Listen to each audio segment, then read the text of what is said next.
কি এটা রোজার মাসের খুব কমন একটা সিন না? আপনারও কি রোজা লাগে?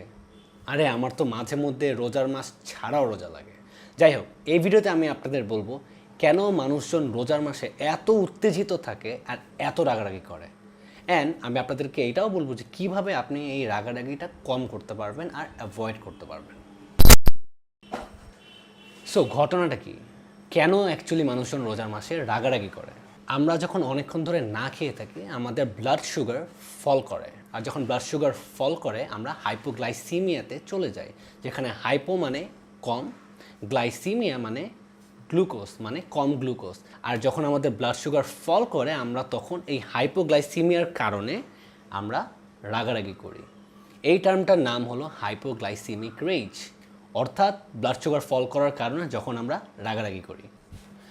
তাহলে কি করা উচিত আপনাদের? আরে সুগার লেভেল বাড়ান। থামেন থামেন, সুগার লেভেল অর্থাৎ আবার চিনি খাওয়া ধরেন না। আর রোজা রেখে আপনি চিনি বা কীভাবেই খাবেন? চিনি কিন্তু সিম্পল কার্বোহাইড্রেট, যেটা খুব সহজে ভেঙে যায় আর শরীরে অ্যাবজর্ব করে। সো চিনি খায়েন না। তাহলে ব্লাড সুগার বাড়াবেন কীভাবে রোজা রেখে? এই কাজটা করতে হবে আপনার সেহরির আগে। আপনার এমন একটা খাবার খেতে হবে যেটা আপনাকে সারাদিন যাবত এনার্জি দিবে আস্তে আস্তে। সো কী খেতে পারেন? Complex carbohydrate.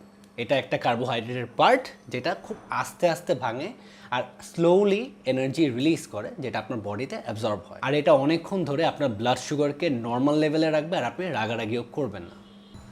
কোথায় পাবেন এই কমপ্লেক্স কার্বোহাইড্রেট? শুনে খুব কঠিন লাগলেও ব্যাপারটা কিন্তু একদমই সহজ। শুনেন, বেশি চিন্তা না করে চোখ বন্ধ করে হাতের কাছে যেই রকম শাক সবজি বা ফল পাচ্ছেন খাওয়া শুরু করেন। কারণ এই শাকসবজি আর ফলে কমপ্লেক্স কার্বোহাইড্রেট থাকে, ফাইবার থাকে, যেটা খুব সহজে হজম হয় না। আর এই কারণেই এটা আস্তে আস্তে এনার্জি রিলিজ করবে আর আপনি পরের দিন লম্বা সময় ধরে এনার্জিটা পাবেন। আমি কোনো স্পেসিফিক ফল, ফ্রুট, সবজি, শাক এগুলোর নাম নেইনি, কারণ এক একজনের এক এক রকম প্রেফারেন্স থাকে আর সবার কিন্তু ক্রয় ক্ষমতা এক থাকে না। এখন যদি আমি আপনাকে অ্যাভোকাডো খেতে বলি, দ্যাটস নট সাস্টেইনেবল, আর বাংলাদেশে অ্যাভোকাডোর দাম অনেক। So you need to understand যে this are not sustainable diet. So আপনার জন্য যেটা সহজ হয়, যেই শাক সবজি আপনার ভালো লাগে ওইটার খাবার বাড়ান। That's it. ইফতার থেকে সেহরির আগ পর্যন্ত আপনি অ্যাটলিস্ট 2 থেকে 3টা সার্ভিং অফ ফ্রুট বা ভেজিটেবল খাওয়ার চেষ্টা করবেন। এখন কমপ্লেক্স কার্বোহাইড্রেটের কিন্তু আরেকটা সোর্স আছে, যেটা হলো হোল গ্রেইন সিরিয়াল, বলতে পারেন হোল গ্রেইন আর কি। ঠিক আছে? সো হোল গ্রেইনের মধ্যে আপনি হোল গ্রেইন পাস্তা পাচ্ছেন, হোল গ্রেইন ওটস পাচ্ছেন, তারপর ব্রাউন রাইস পাচ্ছেন।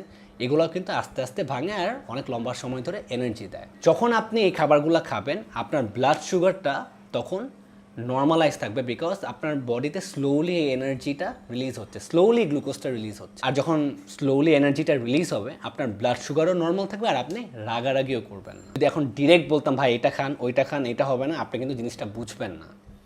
আমি যেটা পছন্দ করি যে মানুষজন যেন নিজ থেকে সায়েন্সটা বুঝে যেন নিজের খেয়াল নিজে রাখতে পারে। সো রোজার মাসে যদি রাগারাগি আপনি কম করতে চান, মেক শিওর করেন যে ইফতার আর সেহরির মাঝখানে আপনি অনেক রকম শাকসবজি খাচ্ছেন, অনেক রকম ফ্রুটস খাচ্ছেন, আর অনেক রকম যদি পারেন হোল গ্রেইন সিরিয়াল বা whole grain oats, whole grain pasta, brown rice এগুলো খান। প্লিজ মনে রাখবেন যে ফিট বা সুস্থ থাকার জন্য আপনার যে দামি খাবারই খেতে হবে এমন কোনো ব্যাপারই না। তাই আমি বললাম যে আপনার চাহিদা বা আপনার ইচ্ছা অনুযায়ী আপনার যেটা মন চায় ওগুলো খাওয়া শুরু করেন। দ্যাট ইজ এট। ডায়েটকে বেশি কমপ্লিকেটেড বানানোর চেষ্টা করবেন না। সুন্দর করে একটা লাইক দিন আর সাবস্ক্রাইব করুন, নাহলে কিন্তু আমি রাগ করবো।